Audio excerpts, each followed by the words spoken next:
આજે આપણે ધોરણ 6 વિષય ગણિત ચેપ્ટર નંબર 8 દશાંશ સંખ્યાઓની ચર્ચા કરીશું। હવે આ ચેપ્ટરમાં હવે તમે આગળનો ટોપિક શીખશો તો એમાં સરવાળા અને બાદબાકી આવશે। તો સરવાળા અને બાદબાકી કઈ રીતે કરવું તો તે પહેલાં આપણે શીખી લઈએ। અગાઉ પણ આપણે આ વસ્તુ શીખીને જ આવ્યા છીએ, ફરીથી એકવાર આપણે શીખીએ કે સરવાળો, તો દશાંશ ચિહ્નની સરવાળો આપણે કઈ રીતના કરવો। તો અહીંયા તમે જોશો સરવાળા કરવા માટે શું દશાંશ ચિહ્ન આપેલું છે, આ જે પોઈન્ટ આપેલો છે તેને દશાંશ ચિહ્ન કહેવાય। દશાંશ ચિહ્નની નીચે દશાંશ ચિહ્ન મૂકવાનું, જેટલા પણ સરવાળા આપ્યા હોય તેમાં દશાંશ ચિહ્નની નીચે દશાંશ ચિહ્ન મૂકવાનું, જો બધામાં મૂકેલા છે। પછી દશાંશ ચિહ્નની આગળની સંખ્યા, એટલે કે દશાંશ ચિહ્ન આપેલું છે તેની આગળની સંખ્યા અને પાછળની સંખ્યા હશે, તો આગળની સંખ્યા અને પાછળની સંખ્યાને તેમના તેમ જ લખવી, એટલે આગળની સંખ્યા હોય એને આગળ લખવી, પાછળની સંખ્યા હોય તેને પાછળ લખવી। સંખ્યા ન હોય ત્યાં શૂન્ય લખવું। હવે ધારો કે અહીંયા બે સંખ્યા નથી તો બંને જગ્યાએ 0 0 લખી દેવું।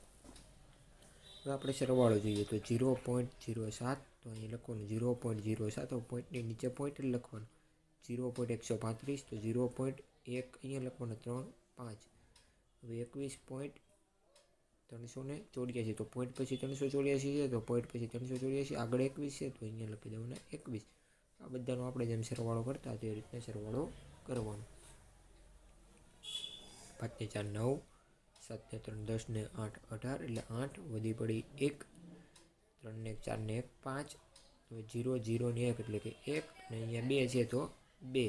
એવી જ રીતના આપણે અહીંયા સરવાળો આપેલો છે। હવે આપણે બાદબાકી જોઈએ તો તમે બાદબાકી જોશો તો 5.206, તો અહીંયા 5.206 લખવાના, માઇનસ 2.0251, તો 0.51 છે તો 0.51 અહીંયા લખવાના, પોઈન્ટ નીચે પોઈન્ટ ને અહીંયા 2, 6 માંથી 1 જાય તો 5, 0 માંથી 5 ન જાય તો 10 કો લેવાનો, આગળ 1 અહીંયા 10, 10 માંથી 5 જાય તો 5, 1 માંથી 0 જાય તો 1, 5 માંથી 2 જાય તો 3। આવી રીતના આપણે સરવાળો અને બાદબાકી જોઈશું। આ વસ્તુ યાદ રાખવાની છે કેમ કે વ્યવહારિક દાખલામાં સરવાળો અને બાદબાકી જ આવશે। હવે આપણે નવો ટોપિક જોઈએ, તો નવો ટોપિક જોતા પહેલાં આપણે આ વસ્તુ યાદ રાખવાની છે કે 1 રૂપિયો એટલે કે 100 પૈસા, 1 મીટર એટલે કે 100 સેમી, 1 સેમી એટલે કે 10 મિલીમીટર, 1 કિલોગ્રામ એટલે કે 1000 ગ્રામ, 1 કિલોમીટર એટલે કે 1000 મીટર, 1 લીટર એટલે કે 1000 મિલીલીટર। આ બધા એકમો યાદ રાખવાના છે। આને જ આધારે આપણે આગળના દાખલામાં ચેન્જ કરીશું। જો બંને એકમ સરખા હોવા જોઈએ, કોઈ પણ તમે ગણતરી કરશો તો બંને એકમ સરખા હોવા જોઈએ, સરખા ન હોય તો તેને સરખા કરવાનો। તો મોટો એકમ આપ્યો હોય, રૂપિયો હોય તો એને પૈસામાં ફેરવી નાખવાના, બંને પૈસામાં રાખવાના, અથવા મીટર હોય તો બંને મીટરમાં રાખવાના। એવી રીતના આપણે બંને એકમ રાખવાના રહેશે। હવે આપણે સ્વાધ્યાયના દાખલાઓ જોઈએ। હવે આપણે સ્વાધ્યાય 8.6 એમાં બાદબાકી કરો। એમાં પહેલું કે 20.75 રૂપિયામાંથી 18.25 રૂપિયા બાદ કરવાના છે, બાદબાકી કરવાની છે। આપણે આગળ સરવાળો જોઈએ એવી રીતના બાદબાકી, તો 20.75 રૂપિયામાંથી 18.25 રૂપિયા બાદ કરવાના છે। તો આપણે બાદબાકી જોઈએ આપણે, તો અહીંયા પહેલું આપણે બાદબાકીમાં જોશું, તો અહીંયા આપેલું જ છે આપણને કે 20.75 રૂપિયામાંથી 18.25 બાદ કરવાનું, એટલે અહીં 20.75 લખ્યા, નીચે પોઈન્ટની નીચે પોઈન્ટ, પોઈન્ટ પછી 25 છે તો અહીંયા પોઈન્ટ પછી 25 ને પોઈન્ટ આગળ 18 છે તો 18 લખ્યા। તો 5 માંથી 5 જાય તો 0, 7 માંથી 2 જાય તો 5, હવે 0 માંથી 8 ન જાય તો શું લેવાનું, 10 કો લેવાનો, એટલે ઉપર વધી 10, બાજુમાંથી 1, એટલે અહીંયા 10 માંથી 8 જાય તો 2, ને 1 માંથી 1 જાય તો 0। તો કેટલો જવાબ આવ્યો અહીંયા તમે જોશો 2.50 રૂપિયા। તો અહીંયા લખવાનું 20.75 રૂપિયામાંથી 18.25 રૂપિયા બાદ થાય તો 2.50 રૂપિયા વધશે। હવે આપણને બીજો આપ્યો છે કે 250 મીટરમાંથી 202.54 મીટર બાદ કરો। 250 મીટર આપ્યા છે, જો પોઈન્ટ ક્યાંય આપ્યો નથી તો પોઈન્ટ ક્યાં હોય, ન આપ્યો હોય તો આપણે આગળ શીખ્યા છીએ જેમ પાછળ હશે તો અહીંયા 250 લખવાનો, પોઈન્ટ કરી દેવાનો પાછળ, પોઈન્ટ પછી 2 રકમ છે તો 2 0 આવશે, અહીંયા પોઈન્ટ પછી 54 તો નીચે 54 લખવાના, 202 અહીંયા લખવાના। હવે અહીંયા આપણે બાદબાકી કરવાની છે, તો 0 માંથી 4 ન જાય તો અહીંયા 10, અહીંયા પાછી 9 એટલે કે 10 કો લીધો, તો 9 માંથી 5 જાય કે નહીં તો જશે, તો 9 માંથી 5 જાય તો 4, 10 માંથી 4 જાય તો 6, હવે અહીંયા 0માંથી 2 ન જાય તો પાછો દસકો લેવાનો એટલે કે અહીંયા 9 અને અહીંયા આવશે 4. તો હવે આપણે 9માંથી 2 જાય તો 7 અને 4માંથી 0 જશે તો 4, 2માંથી 2 જાય તો 0. તો આનો જવાબ આવશે 47.46 મીટર. તો 250માંથી 202.54 મીટર બાદ કરશું તો 47.46 મીટર જવાબ આવશે. હવે આપણે ત્રીજો દાખલો જોઈએ. ત્રીજા દાખલામાં એવું છે કે 8.40 રૂપિયામાંથી 5.36 રૂપિયા બાદ કરવાના છે. તો પહેલાં 8.40 રૂપિયા લખવાના એટલે કે 8.40 લખવાના. 8.40. હવે પોઈન્ટની નીચે પોઈન્ટ પછી 40 છે તો અહીંયા પોઈન્ટ પછી 36 છે તો 36 લખી નાખવાના અને આગળ લખવાના 5. તો જો 0માંથી 6 ન જાય તો અહીંયા લખવાના દસકો લેવાનો અને આગળ 3. 10માંથી 6 જાય તો 4, 3માંથી 3 જાય તો 0 અને 8માંથી 5 જાય તો 3. તો આનો જવાબ આવશે 8.40 રૂપિયામાંથી 5.36 બાદ કરશો તો 3.04 રૂપિયા વધશે. આ આપણે જેમ સામાન્ય બાદબાકી કરીએ છીએ તેમ જ છે, પરંતુ અહીંયા પોઈન્ટ આવેલા છે. બીજો કંઈ પણ ફરક જોવા મળતો નથી. હવે ડી. તો અહીંયા ડીમાં જોશું તો 5.206 કિલોમીટર. તો 5.206 પોઈન્ટ પછી 3 રકમ છે. અહીંયા પણ પોઈન્ટ પછી 3 છે તો 2 પોઈન્ટની નીચે પોઈન્ટ. 0.51. 6માંથી 1 જાય તો 5, 0માંથી 5 નહીં જાય તો અહીંયા લેવાનો દસકો અને અહીંયા 1. 10માંથી 5 જશે તો 5, 1માંથી 0 જાય તો 1 અને 5માંથી 2 જાય તો 3. એટલે આનો જવાબ આવશે 5.206 કિલોમીટરમાંથી 2.051 કિલોમીટર બાદ કરીશું તો જવાબ આવશે 3.155 કિલોમીટર. હવે આપણે આગળનો દાખલો જોઈએ. હવે આપણે ઈ જોશું તો 2.107 કિલોમાંથી 0.314 કિલો બાદ કરવાના છે.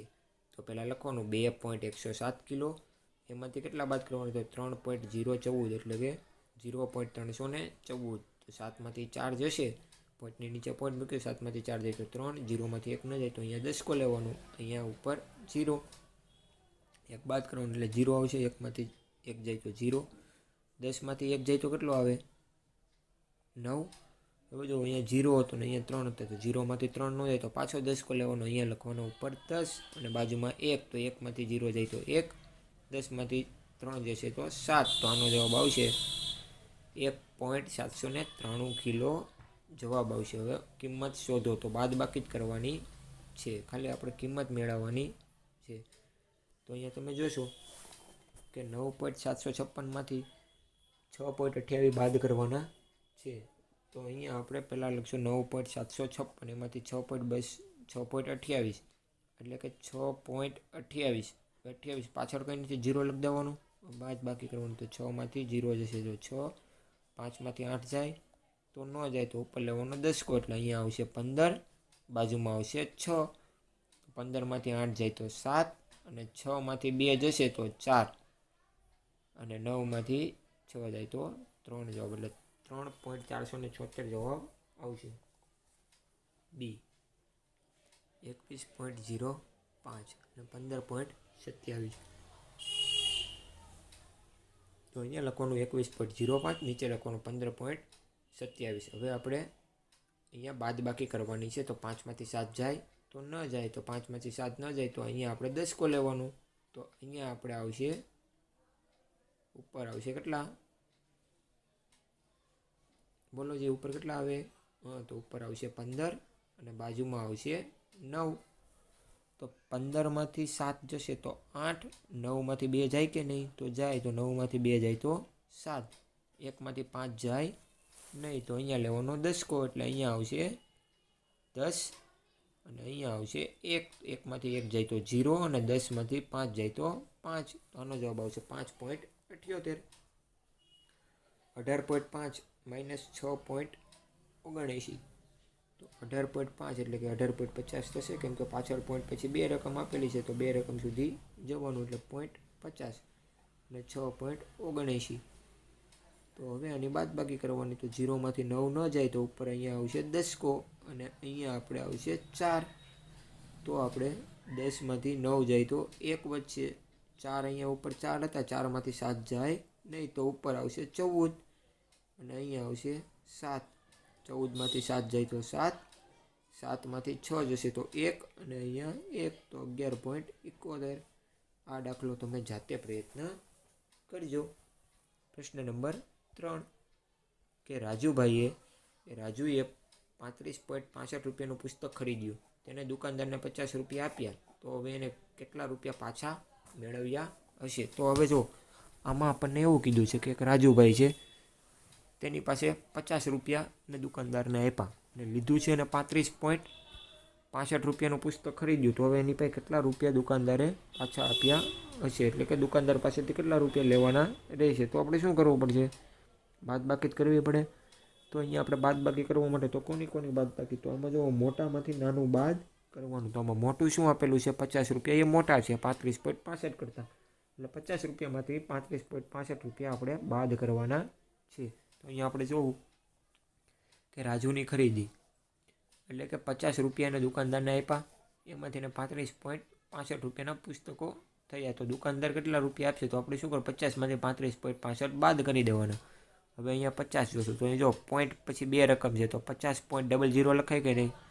તો અહીંયા લખવાનું 50.00. પોઈન્ટની નીચે પોઈન્ટ પછી 2 એમાં 65 આપેલા છે તો અહીંયા 65 આગળ 35.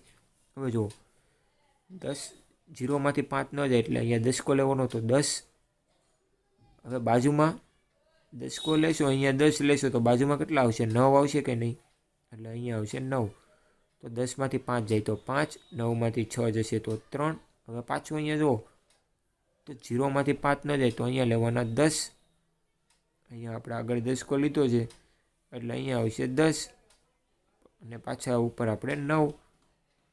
હવે તમે અહીંયા જોઈ લેશો તો હવે અહીંયા ઉપર 4 આવશે તો 9માંથી 5 જાય તો 4 ને 4માંથી 3 જાય તો 1. તો આનો જવાબ આવશે 14.35. એટલે કે દુકાનદારે પાસેથી રાજુને 14.35 રૂપિયા પાછા મળશે. એટલે કે એને કેટલા રૂપિયા પાછા મળ્યા હોય? તો 14.35 રૂપિયા પાછા મળ્યા હોય. હવે આપણે જોઈએ પ્રશ્ન નંબર 4. પ્રશ્ન નંબર 4માં જોશું તો રાણી પાસે 18.50 રૂપિયા હતા. તેને 11.75 રૂપિયાનો એક આઈસ્ક્રીમ ખરીદ્યો. તો હવે કેટલા રૂપિયા બાકી રહ્યા હોય? તો કેટલા રૂપિયા રહ્યા? તો રહ્યા કીધું એટલે બાદબાકી કરવાની. તો 18.50 રૂપિયા રાણી પાસે હતા, તેમાંથી તેને 11.75 રૂપિયાનો આઈસ્ક્રીમ લઈ લીધો. તો હવે એની પાસે કેટલા રૂપિયા વધ્યા હોય? તો આમાં શું કરવાનું? 18.50 રૂપિયામાંથી 11.75 રૂપિયા બાદ કરવાના. તો અહીંયા બાદબાકી કરવો જોઈએ. 18.50 માઇનસ 11.75 રૂપિયા. તો અહીંયા જુઓ ભાગ ન ચાલે એટલે કે 0માંથી 5 ન જાય એટલે કે ઉપર દસકો લેવાનો અને અહીંયા આવશે 4. તો 10માંથી 5 જાય તો 5, 4માંથી 7 જશે નહીં તો પાછો દસકો લેવાનો. અહીંયા 14 ને અહીંયા 7, 14માંથી 7 જાય તો 7, 7માંથી 1 જાય તો 6 અને 1માંથી 1 જાય તો 0. તો કેટલા રૂપિયા એવા? 6.75. એટલે કે રાણી પાસે 6.75 રૂપિયા બાકી રહ્યા હશે. કંઈ નહીં, ખાલી આમાં બાદબાકી કરવાની છે. પ્રશ્ન નંબર 5 જોઈએ આપણે. પ્રશ્ન નંબર 5માં શું કીધું છે કે ટીના પાસે 20 મીટર અને 5 સેમી લાંબુ કાપડ હતું. તેને પડદા બનાવવા માટે 4 મીટર અને 50 સેમી લંબાઈનું કાપડ કાપ્યું. તો હવે કેટલું કાપડ બાકી રહ્યું હશે? જો જ્યારે પણ આવા દાખલા આવે 1 મીટરમાં છે 1 સેમીમાં છે, પરંતુ આપણે એવું યાદ રાખવાનું કે બંનેને આપણે કેમાં ફેરવી દેવાના? કાં બંનેને મીટરમાં ફેરવવાના, કાં બંનેને સેન્ટીમીટરમાં ફેરવવાના. અહીંયા આપણે બંને મીટરમાં ફેરવશું. તો અહીંયા જુઓ ટીના પાસેનું કુલ કાપડ, તો કુલ કાપડ કેટલું હતું? 20 મીટર અને 5 સેમી. તો 5 સેમીને તમે મીટરમાં ફેરવશો તો કેટલું આવશે? 0.05 આવશે કે નહીં? એ બંને એમાં 20માં 0.05 ઉમેરશો તો કેટલું આવશે? 20.05 મીટર. એટલે કે આ મીટરમાં ફરી ગયું કેમ કે સેમીને મીટરમાં ફેરવવા માટે છેદમાં 100 કરવા પડે. એટલે 5ના છેદમાં 100 હોય તો ને 0.05 મીટર લખાય. એવી જ રીતના આપણે પડદા માટેનું કાપેલું કાપડ જોઈશું. કુલ કાપડ એટલું હતું કે 20.05. હવે કાપેલું કાપડ જોઈશું 4 મીટર અને 50 સેમી. હવે આ 4 મીટર તો ઓલરેડી મીટરમાં છે જ. હવે આને 50 સેમીને આપણે મીટરમાં ફેરવશું તો 50ના છેદમાં 100 આવશે. તો એને શું લખાય? 0.5. એટલે કે 0.5 પ્લસ 4 કરશો એટલે શું આવશે? 4.5 મીટર. હવે આપણે જાણીએ છીએ તેમ 1 મીટર બરાબર 100 સેમી થાય. એટલે કે 1 સેમી બરાબર 1/100 મીટર. હવે કેટલું કાપડ બાકી રહ્યું છે? તો શું કરવાનું કે 20.05માંથી 4.5 50 બાદ કરી દેવાના. તો આપણે બાદ બાકી કરીએ. અહીંયા 20.05માંથી 4.50 બાદ કરીશું. 5માંથી 0 જાય તો 5, 0માંથી 5 ન જાય તો ઉપર લેવાનો દસકો અને આગળ આવશે 9. તો હવે અહીંયા તમે જોશો 10માંથી 5 જાય તો કેટલા વધશે? 5. હવે તમે અહીંયા 9માંથી 4 જશે તો 5 વધશે. અને અહીંયા આપણે એટલે કે 1 આવશે તો કેટલો આવ્યો? 15.55 જવાબ આવ્યો. એટલે કે ટીના પાસે 15.55 મીટર કાપડ બાકી રહ્યું હશે. હવે આપણે છઠ્ઠો દાખલો જોઈએ. તો અહીંયા આપણે છઠ્ઠો દાખલો જોતા પહેલાં આપણે પહેલાં એને રકમ જોઈએ. રકમમાં શું આપેલું છે કે નમિતા દરરોજ 20 કિલોમીટર અને 50 મીટરની મુસાફરી કરે છે. તેમાંથી તેને 10 કિમી, 200 મીટર અંતર બસ દ્વારા અને બાકીનું અંતર રિક્ષા દ્વારા મુસાફરી કરે છે. તો રિક્ષા દ્વારા કેટલું અંતર કાપ્યું હશે? હવે તમને આમાં શું આપેલું છે? પહેલાં કે કેટલી મુસાફરી દરરોજ કરે છે. તો એમાં એવું આપ્યું છે કે 20 કિલોમીટર અને 50 મીટરની મુસાફરી તો તે દરરોજ કરે છે. હવે આ 20 કિલોમીટર અને 50 મીટરની મુસાફરીમાંથી એ 10 કિલોમીટર અને 200 મીટરની મુસાફરી ખાલી બસ દ્વારા જ કરે છે. તો બાકીની મુસાફરી હોય રિક્ષા દ્વારા કરતી હોય તો રિક્ષા દ્વારા કેટલું અંતર કપાય? તો આમાં આપણે પહેલાં શું કરીશું? તો પહેલાં આપણે રિક્ષા દ્વારા કેટલું અંતર કપાશે ને તે આપણે મેળવી લઈએ. તો રિક્ષા દ્વારા કેટલું અંતર કપાય તે આપણે મેળવવાનું છે. તો એમાં શું કરવાનું કે મોટામાંથી નાનું બાદ કરી દઈશું. તો કુલ મુસાફરી કેટલી કરે છે? 20 કિલોમીટર ને 50 મીટર. હવે એવું આપેલું છે કે તેને બસ દ્વારા કરેલી મુસાફરી એટલે કે 10 કિમી અને 200 મીટર છે. તો બાકીની મુસાફરી રિક્ષા દ્વારા કરે તો રિક્ષા દ્વારા કેટલી કરે? તો 20 કિલોમીટર અને 50 મીટરમાંથી 10 કિલોમીટર અને 200 મીટર બાદ કરવાના. હવે અહીંયા જો મીટર આપેલું છે, અહીંયા કિલોમીટર છે. તો બંનેને કિલોમીટરમાં ફેરવવું પડે. તો કિલોમીટરને મીટરમાં ફેરવવા માટે શું કરવું પડે? 1000 વડે ભાગવું પડે. તો મીટરને 1000 વડે ભાગશો તો અહીંયા શું આવશે? 0.050 અને અહીંયા આવશે 0.2. એટલે 0.050 ને 20માં ઉમેરશું એટલે 20.050 કિલોમીટર આવશે ને અહીંયા 10.200 કિલોમીટર આવશે. હવે આ બંનેની બાદ બાકી કરો તો 20.050માંથી 10.200 બાદ કરશો. 0 એટલે કે 0. 5માંથી 0 જાય તો 5. 0માંથી 2 જાય નહીં તો અહીંયા 10 અને આગળ આવશે 9. 9માંથી 0 જાય તો 9 અને અહીંયા તમે જોશો તો અહીંયા કેટલો આવશે? 1. તો 1માંથી 1 જાય તો 0. જવાબ આવ્યો 9.850.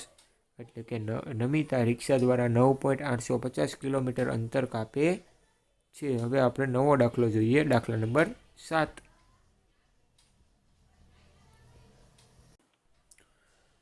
હવે આપણે દાખલા નંબર 7માં તો આકાશે 10 કિગ્રાની શાકભાજી ખરીદી. હવે આકાશ હતો એને 10 કિલોગ્રામની શાકભાજી ખરીદી હતી.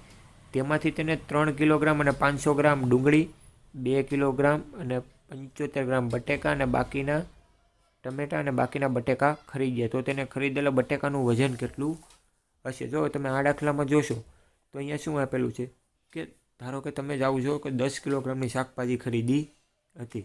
એમાંથી એને 3 કિલોગ્રામ અને 500 ગ્રામના ખાલી ડુંગળી ખરીદી, 2 કિલોગ્રામ અને 75 ગ્રામનું શું ખરીદ્યું? ટમેટા. હવે જો 3 અને 2 એટલે કે આ બંને કિલોગ્રામનું એને ખરીદી લીધું છે. હવે બટેકા કેટલા કિલોગ્રામ ખરીદ્યા છે તે આપણે મેળવવાનું છે. તો આપણે શું કરવું પડશે આમાં? તો આમાં પહેલાં આપણે જેટલું એને ખરીદ્યું છે એ બધાનો સરવાળો કરવો પડે કે નહીં? જો આ તો એને કુલ ખરીદેલું છે. હવે આમાં શું ખરીદ્યું? એક તો એને ડુંગળી અને ટમેટા ખરીદ્યા છે. તો પહેલાં એ બંનેનો સરવાળો કરીશું. હવે એ બંનેનો સરવાળો કરીશું એટલે આપણને ખબર પડી જાય કે એ બંને વસ્તુ કેટલી ખરીદેલી છે. હવે એ બંનેમાંથી આપણે 10 કિલોગ્રામમાંથી એ બંને બાદ કરી દઈશું તો આપણને બટેકાનું વજન મળી જાય કે નહીં? તો આપણે એવું જ કરવાનું છે. તો આકાશે કુલ શાકભાજીનું વજન કેટલું છે? 10 કિલોગ્રામ, ડુંગળીનું વજન 3 કિલોગ્રામ ને 500 ગ્રામ, ટમેટાનું વજન 2 કિલોગ્રામ અને 75 ગ્રામ. તો બધાને પહેલાં કિલોગ્રામમાં ફેરવવાના. આ તો કિલોગ્રામમાં છે જ. હવે બંનેનું કુલ વજન તો ડુંગળીનું છે 3 કિલોગ્રામ અને 500 ગ્રામ, 2 કિલોગ્રામ અને 75 ગ્રામ. હવે આને તમે કિગ્રામમાં ફેરવશો એટલે કિલોગ્રામમાં ફેરવશો તો ગ્રામ ને કિલોગ્રામમાં ફેરવો તો છેદમાં 1000 આવે કે નહીં? છેદમાં 1000 લખવાનું. અહીંયા પણ છેદમાં 1000. તો 3 આનો જવાબ આને ફેરવશો એટલે 3.500 કિલોગ્રામ આવશે અને આને ફેરવશો એટલે 2.075 કિલોગ્રામ આવશે. હવે આ બંનેનો સરવાળો કરીએ તો અહીંયા સરવાળો કરવો જોઈએ 3.500 પ્લસ 2.075 એટલે અહીંયા 5 7 5 અને 3 ને 2 5. હવે આ વજન જે મળ્યું એ કેનું મળ્યું? તો આ વજન છે એ તો ડુંગળીનું અને ટમેટાનું છે અને કુલ વજન હતું આપણી પાસે 10 કિલોગ્રામ. તો 10માંથી આ વજન બાદ કરી દઈએ તો આપણને બટાકાનું વજન મળી જાય. કુલ શાકભાજી 10 કિલોગ્રામમાંથી ડુંગળી અને ટમેટાનું વજન 5.575 બાદ કરવાનું છે. તો બાદ બાકી જોઈએ અહીંયા 10 કિલોગ્રામ એટલે પાછળ કાંઈ પોઈન્ટ પાછળ આપેલું પોઈન્ટ પછી કાંઈ છે નહીં એટલે કે અહીંયા પોઈન્ટ નથી તો અહીંયા પોઈન્ટ મૂકી શકાય અને પોઈન્ટ પછી અહીંયા કેટલા આંકડા છે 3 તો આપણે પોઈન્ટ પછી 3 0 મૂકી દઈએ અને અહીંયા મૂકશું 5.575 જે તમને બંનેનું વજન મળ્યું તે. હવે આની કરવાની છે બાદ બાકી. તો જો 10માંથી 5 જાય તો 5 વધે કે નહીં? 10માંથી અહીંયા 0માંથી 5 ના જાય એટલે 10 કો લીધો ને આગળ 9. 10માંથી 5 જાય તો 5. હવે 9માંથી 7 જશે તો 2 પાછો અહીંયા ભાગનો લે તો આગળ 9. તો 9માંથી 5 જાય તો 4 અને અહીંયા પણ ભાગના લે એટલે 9. તો 9માંથી 5 જશે તો 4 અને આગળ આવશે 0. 0 અને 0 તો આનો જવાબ આવશે આકાશે ખરીદેલ બટાકાનું વજન 4.425 કિલોગ્રામ થશે. આવી રીતે આપણે દાખલાની ચર્ચા કરી. તો તમે પણ નવા દાખલાઓ બનાવો અને તેના સરવાળા અને બાદબાકીની ચર્ચા કરો.